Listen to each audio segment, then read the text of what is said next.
So first topic is related to Newton's law for the lift question.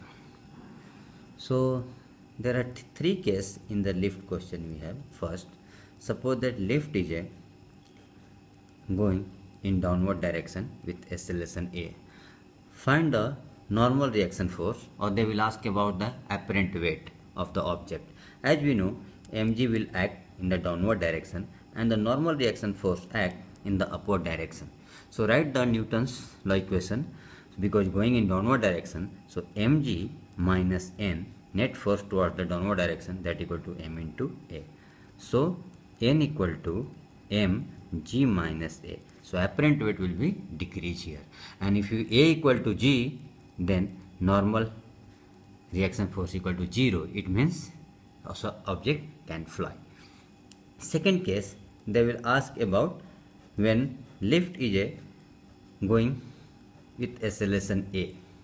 So what about the apparent weight? In this case also mg is acting in downward direction, normal reaction force in upward direction. So you have to write where is going, upward direction. So write n minus mg, this equal to mass into acceleration. So the apparent weight equal to mg plus a. And the third case, lift is going with constant velocity. So the constant velocity going or coming with constant velocity, it means acceleration equal to 0. So in this case n equal to mg. In all three cases, sometimes they ask like, suppose that lift is going in upward direction with decreasing velocity, it means go for the first case, because acceleration will come in this direction. So suppose that sometimes they will ask lift is going in downward direction with decreasing velocity, it means acceleration in upward direction. So you have to go for the apparent weight equal to mg plus s. Okay, another question they will ask in the same lift. Suppose that what is the relative acceleration inside the lift? So the relative acceleration, suppose that you have one object at height h from the base, and you drop the ball with velocity u equal to 0. Find the time to reach on the bottom. They will ask this type of question. So in this case, what is the condition? Suppose the lift is going in downward direction. As we know, g is acting in downward direction. So for this, we have to go for the relative. So what is the relative acceleration? So relative acceleration equal to relative acceleration of lift plus minus relative acceleration of g, and both is going in downward direction. So the relative acceleration will be a plus a minus g. So in this case, if they ask about the time taken, as we know, s relative u equal to g, so half a r t square. So t equal to 2 into sr by ar. That is your answer. And suppose that in the second case, lift is going in upward direction a. So what is the relative acceleration? Relative acceleration will be a plus g in this case. So this type of question they will ask related to the Newton's law. Now the second topic is about the circular motion. In circular motion, first they will ask about what force is acting toward the center, that is only called T, and how much force acting in the outward direction? There is no force in outward direction. You can write T equal to mva square by r, but there is no force in the outward direction. Only centripetal force is a tension. If someone will ask what is a centripetal force, then tension will be the answer. Second question they will ask, how much, suppose that a string is one ball is connected with a string at the center of the circle, radius r. How much tension is there at each point? First of all, so the mg is acting in downward direction, tension acting in the upward toward the center, and as you know, velocity is given here va at a point. So you can write net force toward the center T minus mg, that is a centripetal force. You can write mva square by r va. So T equal to mg plus mv square by r. In the top, suppose that mg will act in downward direction, tension act always toward the center. So T plus mg will give m, and the velocity at, suppose there is a c, so vc square by r. So they will ask what is a T. So T equal to mvc square r minus mg. And sometimes they ask, you know the formula, what is the minimum velocity at point A to complete the circle, as you, that is under root 5 rg. But think sometime they will ask what is the condition at point C for complete the circle, tension is greater than 0 or velocity is greater than 0. So which one will correct? So in case of a string ball, you have always have to consider tension will greater than 0 for complete the circle. If tension will be 0, then it will be follow the projectile path. So it's a very important. But in the case, suppose that if you have a rigid mass, rigid rod, and the rod is rotating in the vertical direction. So in this case, at the top point, you have to consider velocity is greater than 0. So in this case, velocity is greater than 0 to complete the circle, because tension is always greater than 0 in the rod. Now, another question related to the circular motion. Suppose that sometime they will give the track like this, and they will ask about the ground reaction force.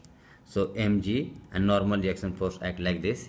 Here if you have, this is the mg and normal reaction force, and the flat case here mg, this will be the normal.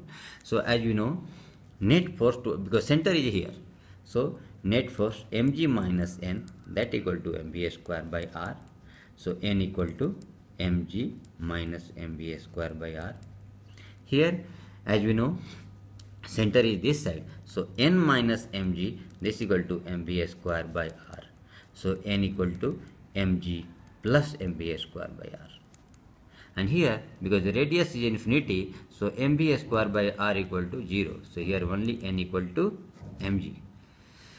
So this type question they can ask. Sometimes they will give like this, a small radius and then the big a. Okay.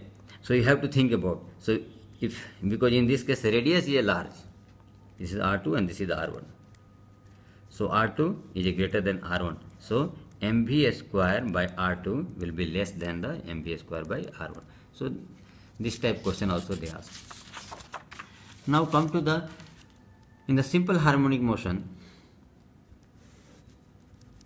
if the ball is attached with the string with length L, with the theta 1 with the vertical, and here is given L length with the theta 2. So they will ask question where they are going to meet, where they are going to collide. So first you have to find a theta 1 plus theta 2 by 2. And recently they ask in the NEET question, this is given 60 degree and this was 30 degree. So you know that this is a 45 degree, theta 1 plus theta 2. So it means it will be meet here. So they will ask like this question.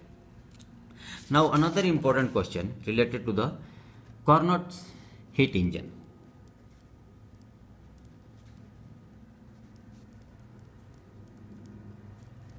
So as we know, efficiency equal to Q1 minus Q2 by Q. Let's understand. Suppose that if you have a source and heat is providing Q1, you can write also in term of temperature T1. Then this is the used energy, that is called work done. So this is the work done, and finally after this has sink at given heat Q2 and in turn temperature given T2.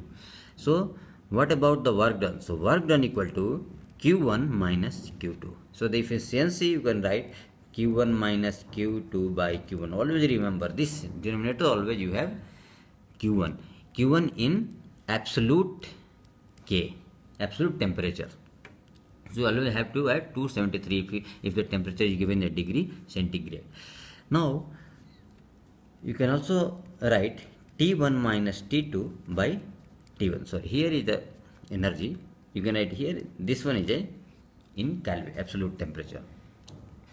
Another type of question they will ask in this, in which case you have maximum maximum efficiency, and what they will give, delta T. This is the same, or delta Q, Q1 minus Q2 is the same in all cases. So what is the only difference? Q1. So the maximum efficiency when T1 or Q1 whatever, this will be minimum, and the minimum efficiency where T1 and Q1 is a maximum. So, and also you can write here omega by Q, Q1. This is always input heat, remember. Another type of question is come from the radioactivity. As we know, in the radioactivity, dN by dt, rate of decay, is a minus, because it's decreasing always, lambda into n, how much present in the atom. And you know the formula n equal to n naught e to the power minus lambda t. But question they will ask that you don't have to calculate, go for the log and this. So try to understand what is the T half. You know the T half equal to 0.693 by lambda. Lambda is decay constant. But initial number, suppose that you have n naught, and after T half time, this will be the n naught by 2. And then another half time, this n naught by 4. And another half time, n naught by 8, like this. So recently they asked question, suppose that initially you have given 1 gram, initial given n naught equal to, sometime they give in the gram also, 256 gram initial, and how much time it will take for to left 1 gram left in the atom. So you have to think about. So initial given, sometime they will have 255 gram will decay, like this. So initial is given 256. So you can say 256 by 2 will be how much? 256. 128, then 64, then 32, then 16, then 8, then 4, then half, and then 1. So you can calculate 1 T half, 1, 2, 3, 4, 5, 6, 7, 8. So 8 T half will be the answer. You can see, sometime they will ask question like if you have a T half equal to 160 second, find the decay in 800 time, they will give 800 second. 800 second, it means 160 into 5, it means 5 half life. So 5, it means 1, 2, 3, 4, 5. So if you suppose the initial have n naught, then final n naught by 16 will be left in the atom. Now they will ask another question related to the Stephen's law, heat. As we know, how much heat will radiate from the surface, that is known as a emissivity, Stephen's constant, A is area, T to the power 4. So for the black body, this is given as you know 1. So the Q equal to rate of heat sigma A T to the power 4. So always remember, this is the energy per unit time, not per unit area. If you per unit area, then you have to sigma only T to the power 4. So sometime they will ask, they will double the radius. So the area, you know, 4 pi r square. So double the radius, then area will change. T you have to write in absolute temperature. Sometimes they give temperature of the body as a T1 and surrounding temperature is a T2. So what is a net heat received? So net heat received equal to sigma area A T1 to the power 4 minus T to the power 4. Now another question in the thermal equivalent thermal conductivity. Equivalent thermal conductivity. As we know, heat is also follow the same kind of resistance. Like suppose that if you have a given temperature T1 and this temperature T2, and this is suppose the thermal resistance is R. So you can write current equal to T1 minus T2 by R. And as we know the formula, rate heat flow per unit time. Heat flow per unit time is given. K is a conductivity, A is a cross section area, and the T1 minus T2 by D. D is a distance between them. So the question so here you can write T1 minus T2 by D upon Ka. So the thermal resistance is D by Ka, and T1 minus T2 will behave like a potential difference in heat. So two type of question they will ask in the series combination and parallel combination, or find the thermal equivalent. So suppose that if you have a composite rod like this is the given area A, K1 and K2, okay, temperature T1, and this is the temperature T2. So T1 is greater than suppose that T2. Find the thermal equivalent conductivity.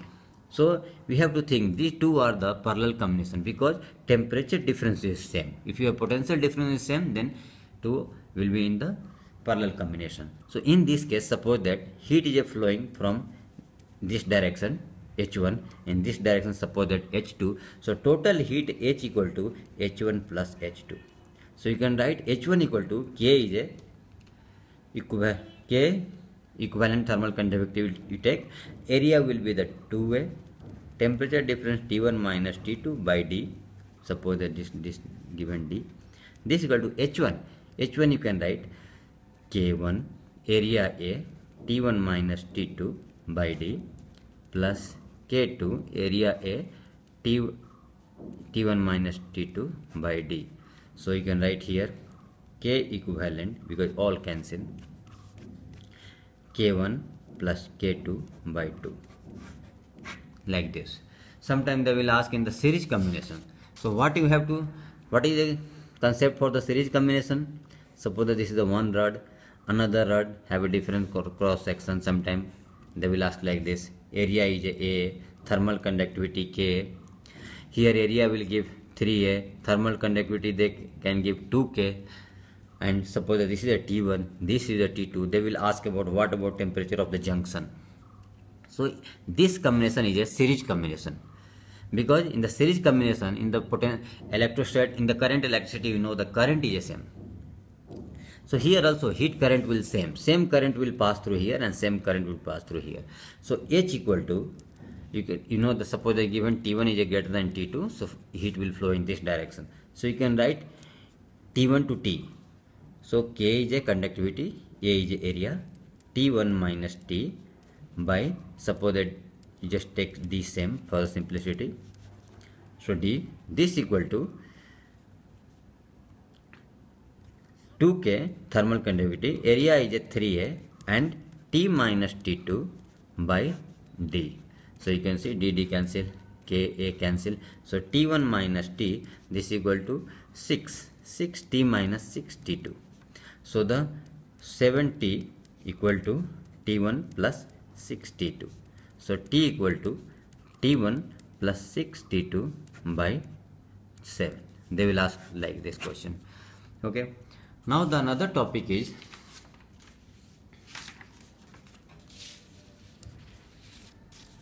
open organ pipe. Open and closed organ pipe. First of all, I am going to Doppler's effect, then, because one question always it will come. And as we know, there is source and observer, and the sign convention is a very important in the Doppler's effect. So the source to observer you should take positive. So the formula is effective frequency is equal to given frequency, C is a velocity of sound, minus V observer by V source. Always you have applied this formula, but you just assume the sign convention and then it will. So this first case, suppose that source is moving towards the observer. Then in this case, velocity of suppose the observer is moving in this direction and source is moving in this direction. So what we have to say, C minus velocity of observer will negative, because I said source to observer you have to take positive, but observer moving in this direction, so in this direction we have to take negative. So minus of V observer, and C and source is it, you have to take positive.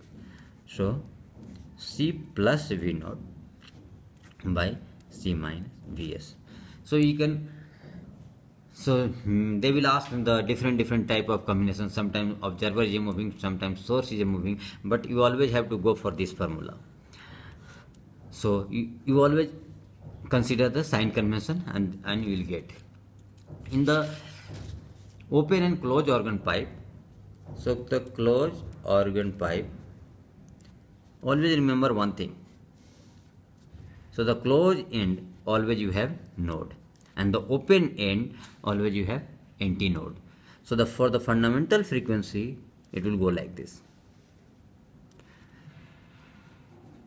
and this length, suppose the length is given L, and as you know the conjugative node and antinode distance between the two is lambda by 4. So L equal to lambda by 4, so you can find the lambda equal to 4L, and C is a velocity of sound, then fundamental frequency equal to C by 4L.